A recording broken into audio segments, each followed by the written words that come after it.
Welcome. It is I, your wise hermit guide. In some ways, your challenge begins when you graduate training camp. While you were in camp, you knew exactly what to do and why to do it, because I told you so. But as you exit the safety of camp and enter the forest of monsters, you're faced with many paths. 11 paths, to be exact. Each of those paths will take you to a monster. Will you build on the foundation of what you've already experienced and tackle the diverse peoples of the travels of Sir Mandeville and the Hereford Mappa Mundi? Or perhaps grapple with the questions of what it means to be human, raised in the topography of Ireland? Or will you venture down a new path and try to understand a new monster? Perhaps you'll untangle the complications of marriage to a werewolf in Beast Clavray, or consider what to do when your spouse is kidnapped by evil elves in Sir Orfeo. Or maybe you'll look at religious allegory in the Fairy Queen.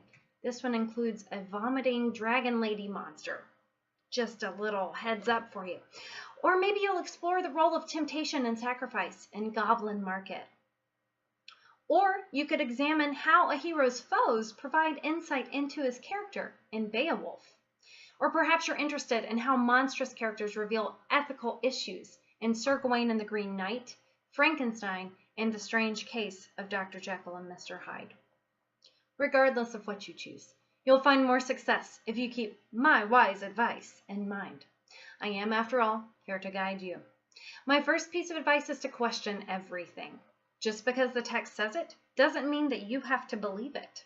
You may find yourself disagreeing with the way the text presents a character, or maybe you just aren't convinced by whatever the text is trying to communicate. Good. Use that disagreement to analyze what the text communicates to you individually as a reader. Everyone comes to a text with their own history and context, and thus everyone will experience each text in a unique way. Don't worry about the right interpretation. That's got big scare quotes, right interpretation. There's no such thing. Focus on what the evidence from the text tells you specifically. My second piece of advice relates to the first. As you read and encounter characters who you think are monsters, continue to question if they are, in fact, the monsters of the text. How do you know that they are truly monsters? In the forest of monsters, nothing is as it initially appears.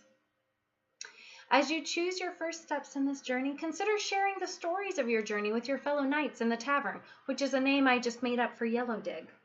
As with many things, textual analysis-based fighting of monsters is better with company. Good luck on your journey, brave knight.